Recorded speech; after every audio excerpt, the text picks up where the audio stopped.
This episode is brought to you by Farmers Insurance. When was the last time you reviewed your insurance policy? So it's been a while, huh? Well, no worries. My friends at the Austin Brummett Agency would love to hear from you and provide you with some amazing rates. Give them a call at 678-402-8262 or email them at abrummett@farmersagent.com. That's ABRUMIT at farmersagent.com, and tell them Harley sent you. Insiders, Inside the Bubble with Harley G is now sponsored by BetterHelp. As a partner of this episode, listeners can access the BetterHelp link located in the show notes to receive 10% off your first month of therapy with BetterHelp and get matched with a therapist who will listen and help. Go to BetterHelp, that is BetterHelp.com/inside the bubble, the link to get started.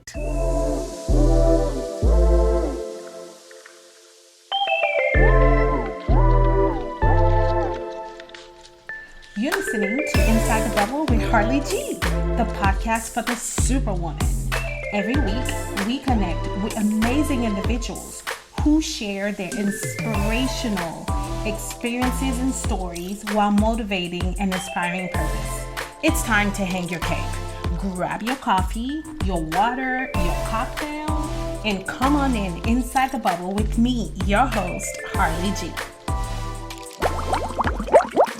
Welcome, insiders, to Inside the Bubble with Harley G. Today, I have April Munson here to talk on the pod about the amazing work that she is doing right here in our backyard in Atlanta, Georgia, Kennesaw State University. And I actually originally met April through a talk. She came on to the North Cobb Rotary Club meeting at the crack of dawn, and gave an amazing talk about the line of work and the impact that her work is doing in the community right here in our backyard. So as soon as the talk was over, I was like a lion pouncing. I could not wait to get to her. I was like tunnel focus vision, like I'm getting to April today. And I was just like, would you come on my podcast, please? And she was like, absolutely. So I am so honored and I am so happy to have you here on the podcast, because I really want to get into what we're about to get into. A little mystery here. But before we get started, I want to, first, tell us a little bit about your background, because I think, of course, it plays a key role into the line of work that you're in now. So, yeah. Well, thank you for having me here. You're welcome. I'm honored to be here and so excited to connect with you. My background is education, art education, and research. And my family laughs and says I've never really left education because I always stayed either getting a degree or as a teacher. Okay. And during my career, my focus has been on evaluation, assessment, things that most people don't find as exciting as I do. Right. But a couple of years ago, I switched my research line and joined with two friends and colleagues, Yvonne Horan and Donna Kruger from DK Gallery. And we sat with just where we were in the world at the time and knowing, each of us feeling that there was an urgency around doing more. And I had been in administration for a while, working with great people, great team, but it was time for me to do something different. And so that's kind of how we jumped into where we are now. Okay. And so, was this during the pandemic? Yeah. Wow. Yeah. Okay. So the pandemic really was a catalyst for me personally, and sitting with what I knew from personal experience around how trauma works and what I knew as a researcher and educator. And so it was this storm of seeing things come together and knowing, as you know, someone who's, as a young person, worked through a lot of trauma recovery, it was this urgency to do something more. And so we started this journey of really jumping into understanding broad scale what's happening in our community, our country, our world around trauma, and really looking across multiple disciplines about, you know, the work being done, how we understand it, and knowing the urgency to really start to change the stigma around mental health. Okay.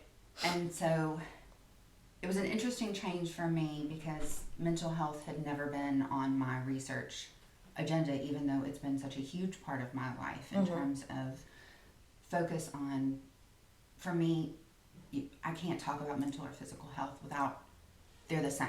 There is no separation. But what we saw with the pandemic and then what was happening in our country, at that time, it became unbearable not to do something more. Like the soul work emerged, and it was no more not talking about, you know, mental health. It was no more kind of being on the fringe of what it means. It was, oh my gosh, we've got these babies who are experiencing trauma now, and we're sitting with this information knowing long-term trajectory of unresolved trauma. Exactly. And at that point you go, okay, it doesn't whether people or not, people think that I'm whatever, it doesn't matter anymore. You know what I mean? It's about, this is information, this is scientific information, and this is what we're going to work with. And in that, we said we have to contribute to, you know, positive change around this to support all of us, but especially those least advantaged. And then that started this journey over the last couple of years of, how do we do that? What does that look like? And in my world, when we want to say something, you know, we write papers for academic journals. Oh, yes. And, you know, a lot of people like flock to them to read. Just kidding. Okay. Not really. I mean, this is, you know, they stay kind of in They your can't own. wait for them to come Right, out. I know. Like, they're just lined up at the store. It's very exciting. Sorry. No, but it's true. But that's part of the problem too, right? So we're like, oh my, so we have these circles of knowledge, and we're in our own circles of how we share it. In our own bubble. That's See how I did that? See how I did? Yeah, it's okay. so beautiful. Like, honestly, it's beautiful because when we think about what we do, That's your safe. The bubble is your safe zone. It is, right. It so is. It's like, I have this information. The people in my bubble know it. We're safe. We're comfortable. That's it. We're okay. Right. Exactly.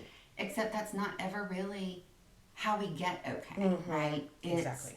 It's connecting and understanding that one circle, we have to expand. We have to go sideways and hold our hands out and know that if we want to really be community, we got to constantly keep bringing people in. We've got to, and it has to be people that aren't necessarily in that circle or we would gravitate toward, because when we do that, we broaden our perspective, we broaden our understanding, and together then we can create better access to knowing and being part of a solution instead of it staying in that one realm. So when I think of circle, you know, it stays in this loop, but then when you think even of bubble, you're that expansion that happens, right? You're not on this one path anymore. So that's what we've been working to do. That is awesome. You mentioned trauma. How has trauma impacted you? Because I think people kind of need to understand, and trauma varies per person. Absolutely. Right? So it's like, there isn't like this finite definition of trauma where it's like, oh, well, if you didn't experience this, did you really experience? No. It doesn't work that way. So it varies person per person. You experience things even based on your personality, different than somebody else who might have went through that same situation, because we have different coping mechanism, we have different personalities, our past and our experience contribute to that trauma. So you've mentioned trauma that kind of helped you in this line of work. How has trauma impacted you? Wow. I think that it I would say that trauma for a long time shaped who I was. And in that, and I want to go back because what you said is so critical. Trauma is like healing. It's experienced by the individual, and we have no right to judge or say Yes. this is going to be what it is. Oh, yes. It's personal, and that part we have to understand and honor in each other, I think. For me, it twofold really. When I was young, I was 6 when I had my first what I would call major traumatic experience. My 16-year-old uncle, who was part of my circle, because when you're a child, you've got your core circle is your family, Yep. the people you're around in your little community. Exactly. And we lost him to suicide at 16. And, that is not, I remember going into my class during show and tell and standing up and saying, my uncle died. Because I felt like everyone should know, because no one was acting Like something bad had happened. Right. And so I was also, though, growing up at a time where we didn't talk about mental health, we didn't talk about trauma. If you had issues, you kept them hidden. If you had, any kind of response to the issue, you kept it hidden.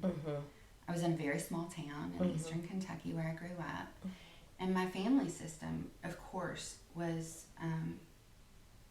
impacted forever by the loss.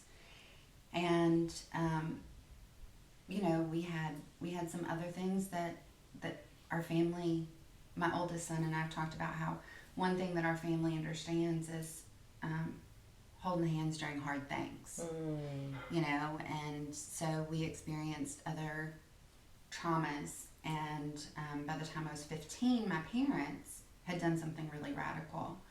My parents found help for me, and I spent late teen, early 20s really doing trauma work, trauma recovery work, and finding the agency that I needed, and really getting to a point where it wasn't the whole of my life anymore, which it can be. And even today, I would say,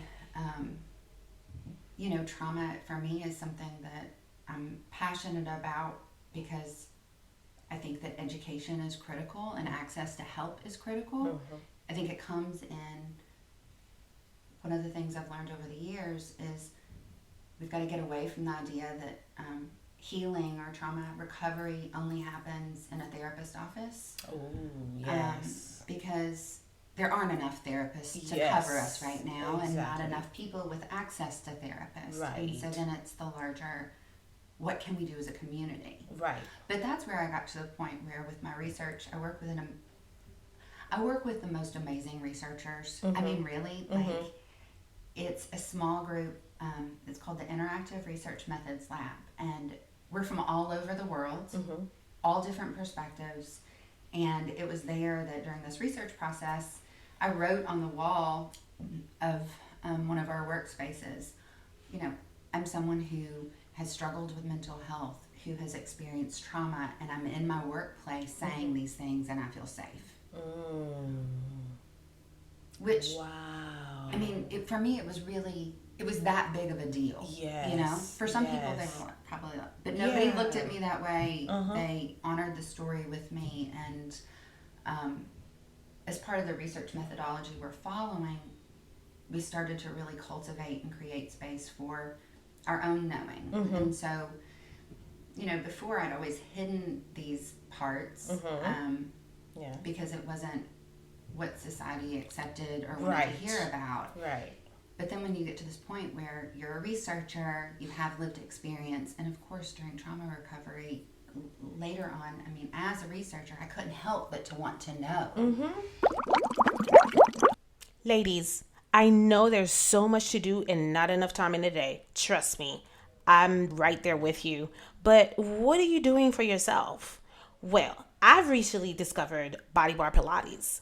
Let me tell you a little bit about it. Body Bar Pilates will challenge all of your major muscle groups and provide you with a full body workout. Wow. Listen, I had to check it out.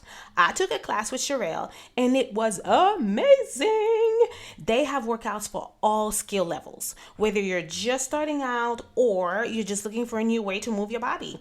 This is the community for you. Check out my friends at Body Bar Pilates East Cobb or give them a call at 678-941-4371. And don't forget to mention me, Harli G. And so kind of the worlds coming together made it so that there was space for me to go, okay, well, it's intolerable for me not to do something. My family, when you look at the trajectory of like unresolved trauma and people who at the start of life have less support, and this isn't global, it doesn't mean it's always going to happen. I don't ever want someone to think because I've been through trauma, this is going to happen. But we cannot be ignorant of what the research shows us about this, right? Absolutely. So at this point in my life, 2 years ago, I'm going, oh my gosh, my entire family system has kind of followed this path without knowing it. Good people doing good things who were loving each other. But when you see the end result of, you know, the incredible increase in addiction and early death, suicide, things that we don't want, it's like we have to do something. Right. If these people were not supported at the beginning and don't have access to understanding how trauma works physically, emotionally, spiritually, then what are we're part of the problem. Right. If we are not being as loud as possible to communicate education, understanding, and trying to get it to the people who really need to hear it so that they can have more personal agency, so they can have hope to move in a direction of what does healing mean for me, then I feel like we're part of the problem. Wow. Sorry, was that? Oh my goodness. Yes. But what if we don't know how? What if we don't know how to be part of the solution? You know, because you said, you know, if we're not helping people, like, what if we don't know how? It's not that we don't want to do anything, but it's like, okay, that's right. what we're doing now, right? And it's the same for the team that I work with.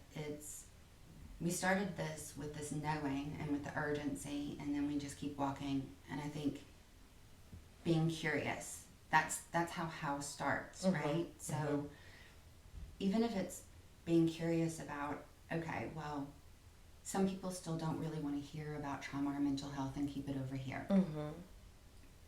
Be curious about why is it do you want to keep it over there? Most likely they have been impacted by it. Yes. And it's a hard thing. Exactly. It's a hard, trauma recovery work's hard to do. Talking about it in a community that feels safe is hard to do. And I think that the conversation, you know, your amazing Rotary Club allowing us to come and talk, and then it's we look for community, right, and then together as a community we get curious and we use our imaginations, and you know we connect, even just one person at a time. If it's saying, hey, you know, instead of that immediate judgment that comes out, maybe we can get a little curious about it. Yes, absolutely. And then, like, one of the things that I found kind of helps people focus on understanding that whole body connection to our lived experience is, you know, you think about times that you've been really afraid. Your And body. right. And so like even if it's your child playing a prank on you, that feeling you have Right. in your body, right? So we know that fear is experienced in the body. Through the body. It, Yeah. of course. And It so manifests. Yeah. well, if you've had that experience, then maybe you can imagine what it's like for a young person to have that fear kicked up Mm-hmm. and then never be able to fully have it go away. Mm. And so imagine what it's like to experience that fear Mm-hmm. and then not know, oh, that was just my child trying to scare me, or Mm-hmm. that was a person who made a bad move driving, but I'm okay. And so understanding then how things get played out, you know, in our body, that Mm-hmm. when help or understanding or support or connection aren't there. Mm-hmm. And so for people who haven't experienced trauma, which I think now, I mean, globally, what we've gone through, this threat to life is traumatic. It's everybody. I think everybody on some Yep. level has experienced trauma in their life. I agree with you. Yeah. And it's just how we work with it. And like you said before, there's so many different pieces. Our genetics, our supports around, where we live. You know, you and I are sitting here and having this conversation, and it's safe, and it's a privilege to be able to do that and know we have community of support. Yes. But what about then we somebody work who toward? doesn't? Yeah, that's What exactly about somebody it. who doesn't think that they have a community that will support them through this, right? So it's like, first of all, they're not going to say anything about it.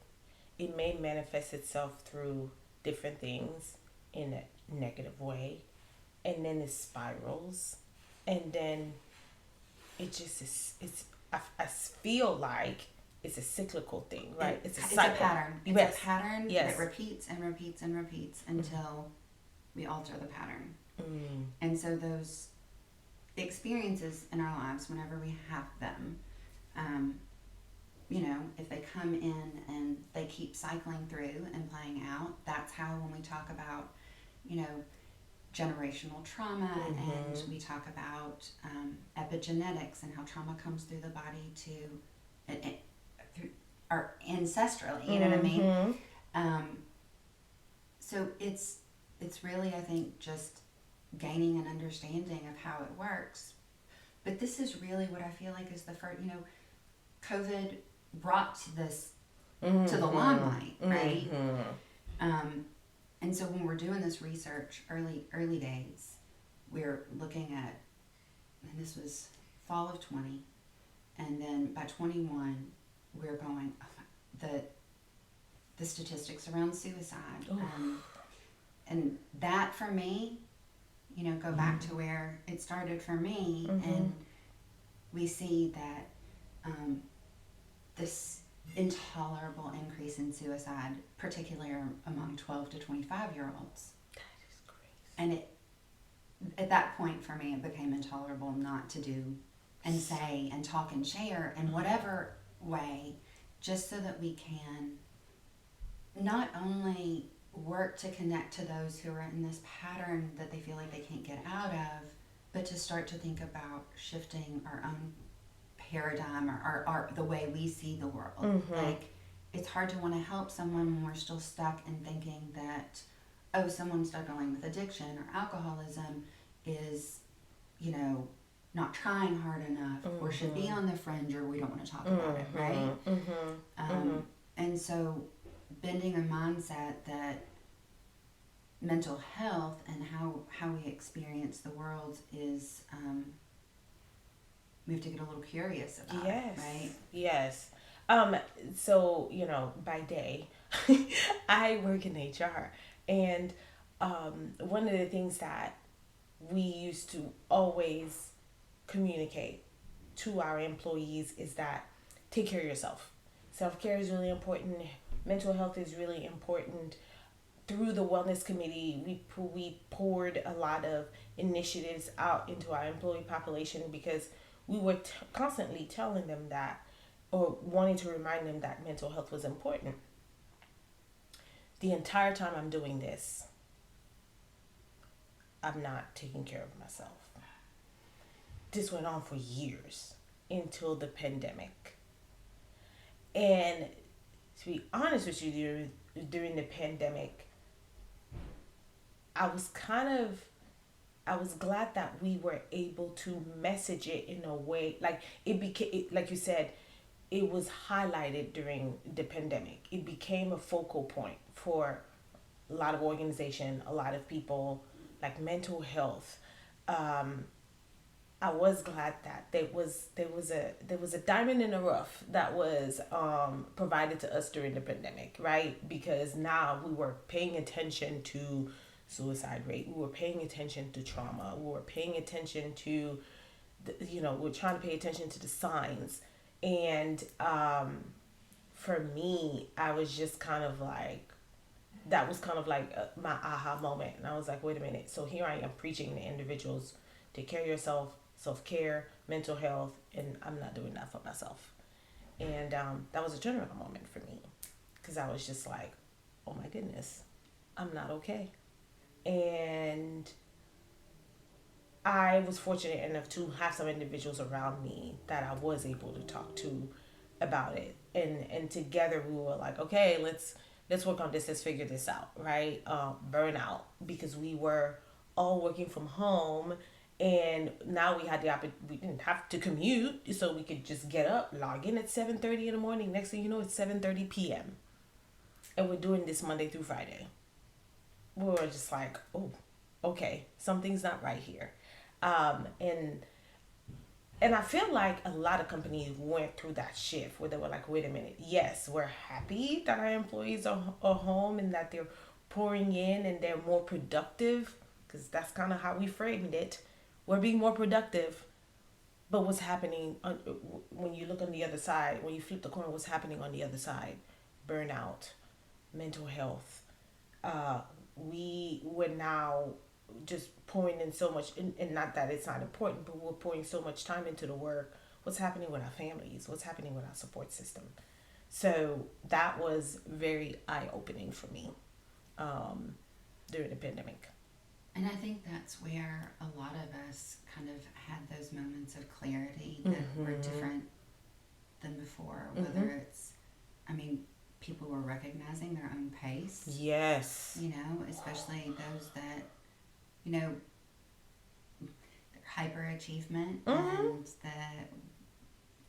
workaholic tendencies that some of us have, and start to go, right, well, if I'm working 12 hours a day and taking care of my family, like, where is there time for me? Where's the balance? Does this come in? Yes. And this could be, you can be educated about these things and still not internalize. Yes. Right? And because it's so much newer, like, we've had health and PE, like, we were kids learning about, moving and food and drinking water, putting and your food body, pyramid, exactly, all the things. Exactly. But I don't ever remember there being conversation about mental health. In fact, for me, it was the opposite.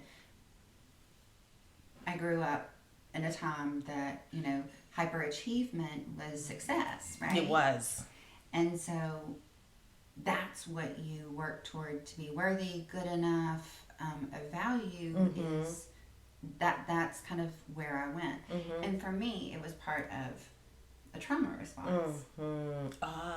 So because of that, then you just poured yourself into this area. Because it was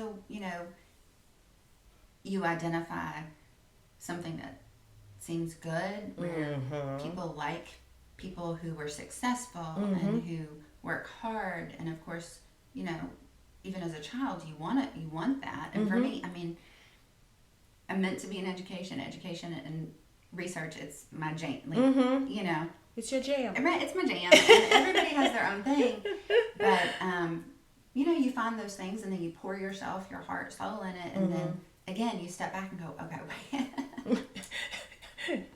wait a minute. And like you said, that pandemic, I feel like, especially if we can continue the energy and conversation around this and not have it be a fad of something that kind of fades away. It's just a trend. Right. For like 3 years. Right. Right. And then we're going to go back to doing then we're going to go back to normal. Right.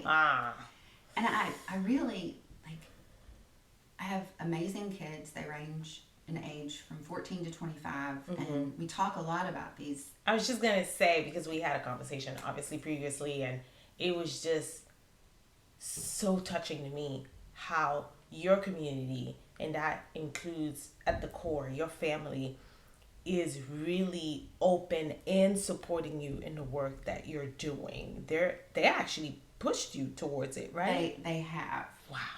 They have. Yeah. Because I still have a lot of that old, like, what will people think if you talk about mental health and you have any personal experience with, you know. We had a lot of long talks, and I mean, I think that my kids are just as much advocates as I am around access to good information around this. But the other thing is, you know, my oldest is 25 and he's amazing, and he's got a great friend group, and I'm watching them stand up to the system that supports overachievement as a way of success. I'm watching them go, we're hard workers, but look, we don't want the end result to be of being, you know, we're sick early, yes, or, you know, we get to 70 and go, what happened in my life? Right. And so I'm watching, like, that's really exciting for me to see them almost step back from this wheel that we've been caught in and go, yeah, there's some great things you all did, but there's a lot not working with how you do this. Exactly. And so, you know, for our younger people, it's amazing because they, whether their parents are supportive or talk about mental health, they're in the know about it.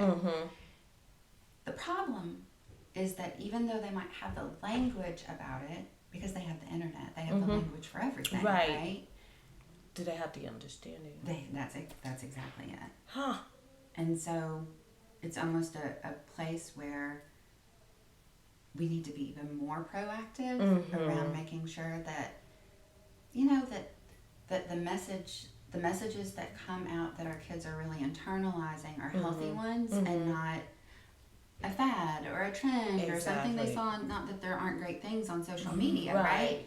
But you throw anybody into the land of social media who has a melting pot. Oh my gosh. gosh. Exactly. You have to be able to decipher certain things, and depending on your maturity, you may not be able to. Right? Absolutely. So yeah, that's amazing. I want to get into the actual work that you're doing. So tell us about what you do. Okay. So right now I'm working with, like I mentioned, these two amazing individuals, and we have started something called the Imagine Healing Initiative. And it started just with a conversation and concern, and since then we've walked slowly, very slowly at times, and connected with community and continued to be curious. In that, you know, things have happened and started to emerge. So we have an amazing museum on campus, and Cynthia Thompson, who is here, or was at the Rotary Club, is Director of Curatorial Affairs, and she's dynamic, passionate, brilliant, and has really worked over the past few years to bring more awareness around a museum's response to community need, and inviting others to understand that the arts, you know, let's talk about stigma for a minute. Arts, you know, for up until 15 years ago, 95% of Americans saw the arts as kind of superficial, add-on, beautiful, right? Supplemental thing. Right, That's right. It doesn't really matter, but you like to spend your days making things pretty. Okay, yes, right? Exactly. That's not at all the case in terms of the arts. You know that, I know that. Yeah. And she's been dynamic in leadership and knowing that. And so together our team has kind of expanded to start to explore, okay, well, how could a museum be a catalyst for a healing experience? Wow. Now, we're not coming at this from a perspective of an art therapist. That's not my background. We're coming at this from the perspective of education and personal agency. For example, what if you could go to a museum with the knowledge of, okay, we know how trauma works, and we know that for healing, we have to have different patterns come on board, right? And trauma stirs up very specific responses in our body. Well, if we can think almost as the counter of that being aesthetic experiences, so encounters with beauty, encounters with awe, wonder, and that's what the arts really, are about. Connection. Yeah. And it doesn't have to be that you're the person making to have these experiences with the arts. It could be that you walk into a museum understanding a need for aesthetic encounter, open to it, and then also paying attention to, like we talked about what it means to be afraid, but when we talk about what it means to watch a sunset and what that does to our bodies, right? Or feel love, or to experience music. Yes. That feeling is just as powerful and integral, right? Yes. As the other, but we don't spend a lot of time cultivating that in our lives. Yeah. Especially when our hair's on fire while we try to survive, right? Yes. And so one of the things we've done is we partnered last summer with 2 other members of the Interactive Research Methods Lab, Sanjuana Rodriguez and Megan Adams, who are part of a grant that brought children to campus. And they brought 100 children to campus that needed support in different ways. And one of the things that we did was we brought them to the museum, and we spent time imagining belonging in a space where not everybody that comes to the museum imagines they belong there. For some, they come in and think, this is a place for rich people to come visit where I'm supposed to be quiet and not touch things. Wow. That doesn't really set you up for how do you message that? How do you tell people that, right? Because I can definitely feel like when I think of museum, I think of, no offense, I think of the High Museum, right? Oh, you have Van Gogh there. You have this exhibit there. So I think of that, and I'm like, well, I mean, isn't that for like you said, isn't that for like rich people, wealthy people go to the museum and they look at this stuff and they might buy a piece of, right. So how do you counteract that mentality? Well, and I think that goes back to the changing of patterns and the shifting of perspective. So for us last summer, we had groups of 10 young people come to the museum, and the first thing that we did, Elizabeth Thomas, who directs education for the ZMA, we sat with these young people and asked them, so what is a museum? What does it mean to be here? Who comes? And then... Was this before or before? Okay. And so before we did anything with the museum experience, and so we said, well, what is it? What is it? And so immediately, one little boy next to me was like, museums are for rich people. And I'm like, yes, sure they are. Who else is a museum for? So expanding at a younger age accessibility. Yes. But also inviting them to have an experience that's personal to them. And so we went into this space, and there was a terrific exhibit up, and we had them, we were talking about emotions, right? And how all emotions are really important for us to be able to have. Yes. And they were picking images, and then they were showing their physical response. They became statues showcasing emotion. Wow. And so then it offered an opportunity for them to see something, have a response, and afterwards, it was such an awesome program. Afterwards, they were invited to work with another colleague of mine who has been amazing in the Imagine Healing, Valerie Dibble, and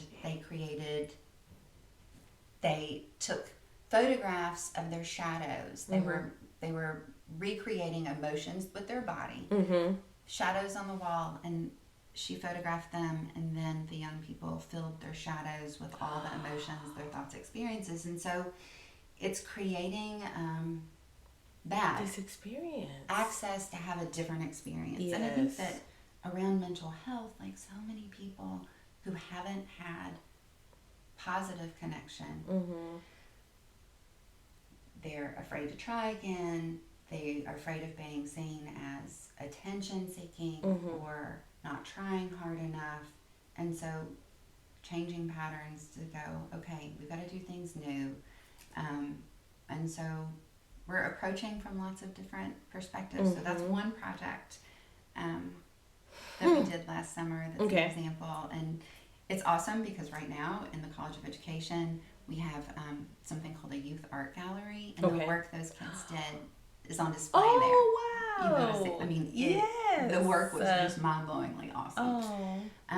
And we're doing things, I've partnered with Cynthia and with an amazing colleague, Diana Gregory, and we are working on a chapter about museum space as invitation for imagination on healing and on positive encounter, right? So we're not going to talk with the same language to young people as you and I are talking about now. Right. But just how can other educators and museum educators bring in conversation that just plants seeds of what it can be.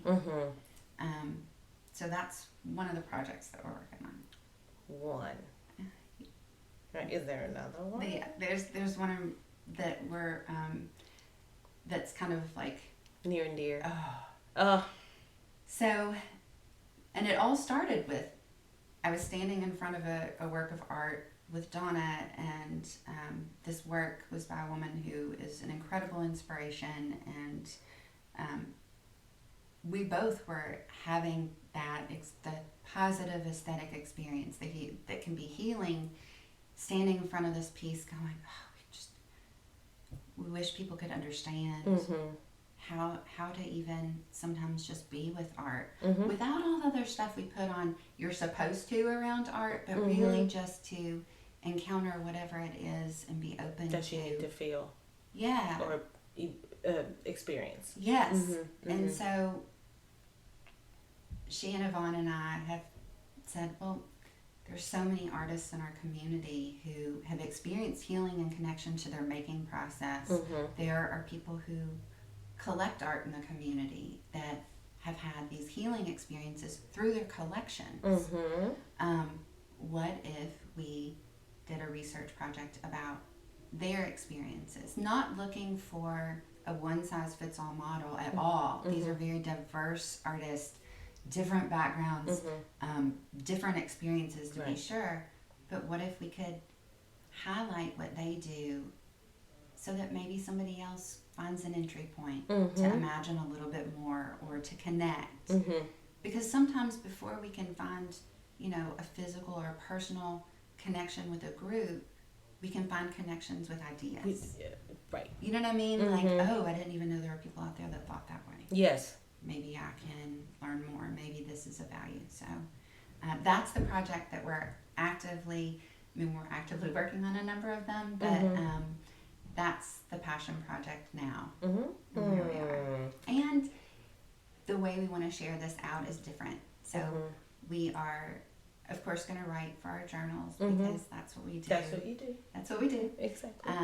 But we thought ahead more about reaching community. Yes. And so our goal right now is to both do the research in ways that other academics can find value, support, connection, but also to have the outcome not just be a journal article. And so we're working to raise funds so that we can create really powerful multimedia short, because our attention spans are not as long as they used to be. They're not.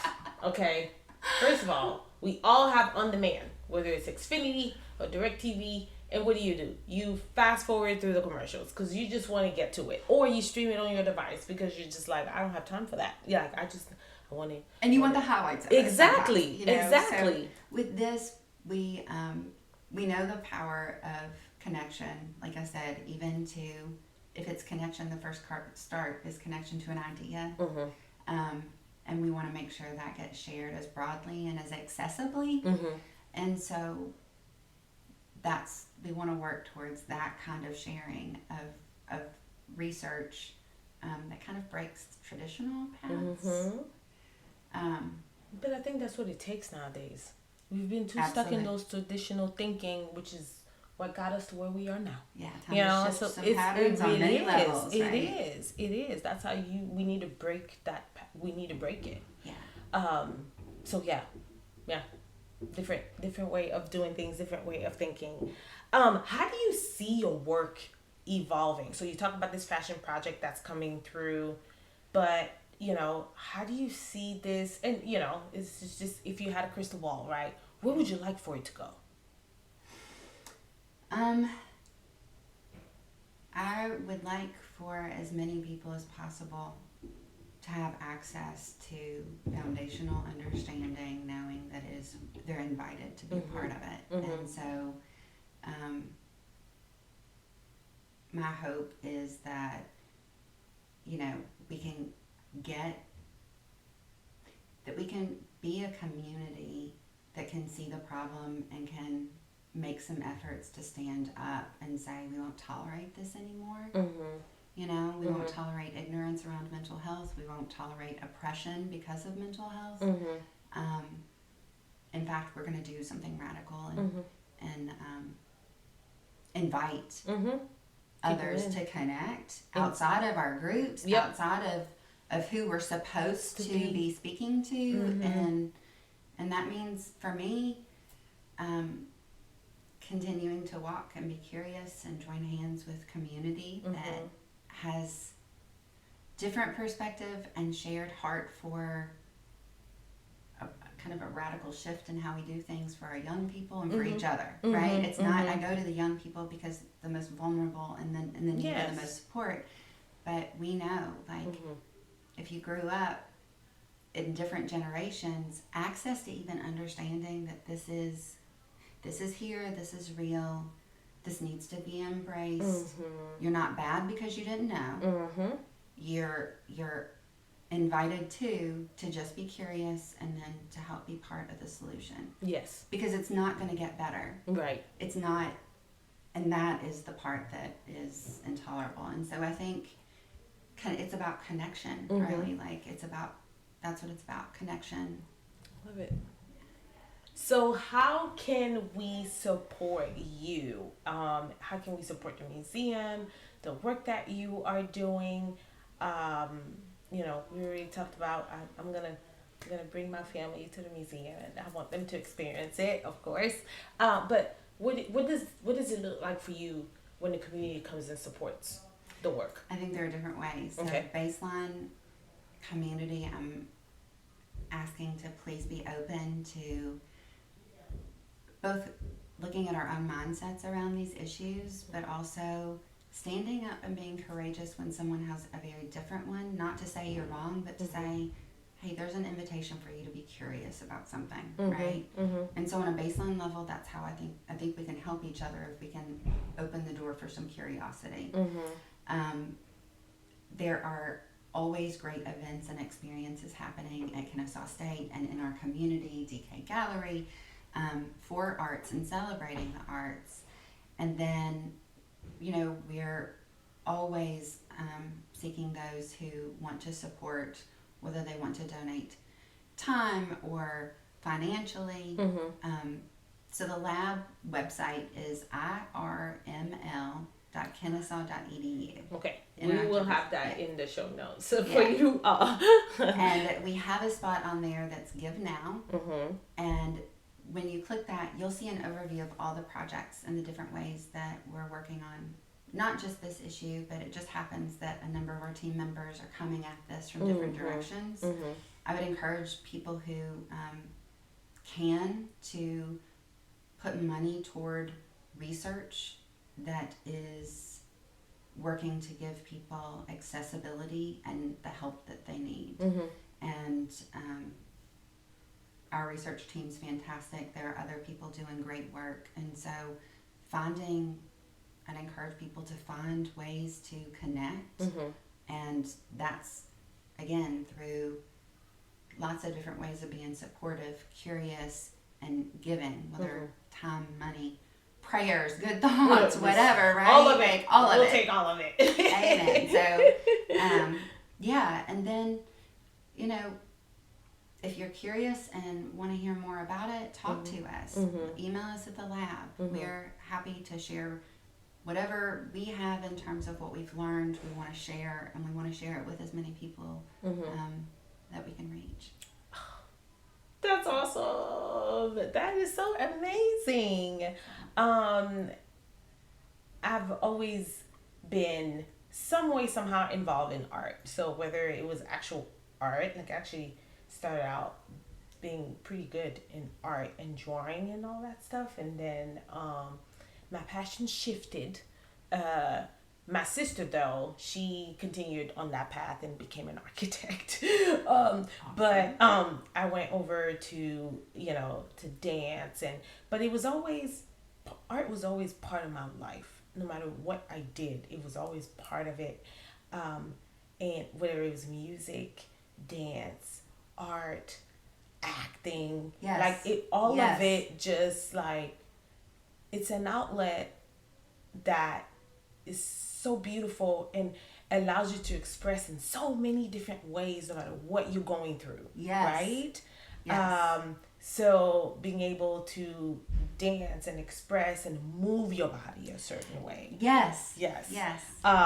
Or if you're an artist, you're using your brush or your whatever your tool is, you're using that to express trauma like we talked about today. Or it's, or whether you feel good. Like, hey, I just had a good day. I need to capture it some way, somehow. Right? Yes. And so you're using that art form, whichever one you prefer, to express that. Music. Oh, I mean, no matter what you're feeling, you can find music that will identify with that. You can find connect, and that's it. And getting away from that idea that we have to be trained to do these things, to move our bodies, to make sound, or to engage in music or theater or art. Like, we all have access to this.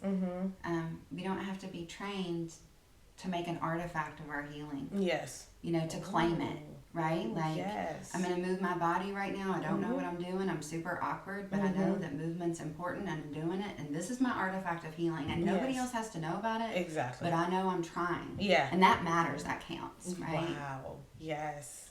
Felt the passion there. But yes. So, I mean, yes, that's amazing. I can't. I was attracted to it. I don't know if it's because of the art, but I was just like, oh my gosh, this is amazing. And really felt like we need to put that message out there. Thank you so much. Thank you so much for letting me be here. Oh my goodness, you're welcome. Absolutely. And that's all that we have for today. Time flies by. Yeah, I always say this. I'm like, oh my gosh, I can't believe it's already coming to an end. But you are going to send us some information that we can include in the show notes about Imagine Healing, about how people can support the museum and the work that you're doing. And we'll have all that information in the show notes for our listeners. Excellent. So, and of course, share the link amongst your community. And continue to speak on it. Don't be ashamed of it. We talked about this today. We touched on this today. It's time to take down the veil. Like, this is mental health, trauma, healing. Those should not be conversations that you are ashamed of having. Ever. Absolutely. Yeah. Absolutely. And that's where the power is. And knowing that any part of our stories, those don't define who we are, but they can be a catalyst for us really finding our own voice. There's purpose in that story. Yes. Yes. You know what? I should just end right now. But so that is all that we had for our listeners today. Thank you so much. As you know, we are dropping new episodes every single Monday.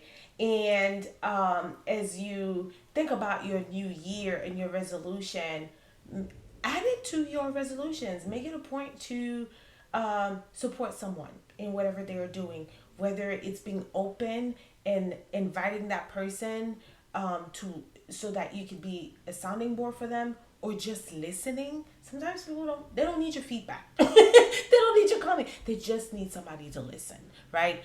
So whether it's going on KSU's campus and visiting the museum, whatever it is, we have the ability to help and support one another. That's what community is all about. So yes. Thank you so much. Don't forget to follow, like, share, drop us a review. If you were just moved by today's episode, which I know some of you were, drop us a review and tell us what you thought about it. And as I always say, before I leave off, there is purpose in your story.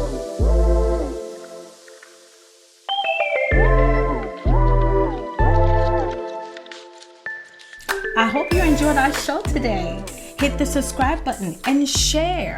Share this pod with your family, with your friends, with your girlfriends, and follow us on Instagram and Facebook at Inside the Bubble with HG. Keep the conversation going. Drop us a heart emoji. Engage with us. We would love to hear from you. New episodes are dropping every Monday on your podcast streaming platforms. And remember, there's purpose in your story.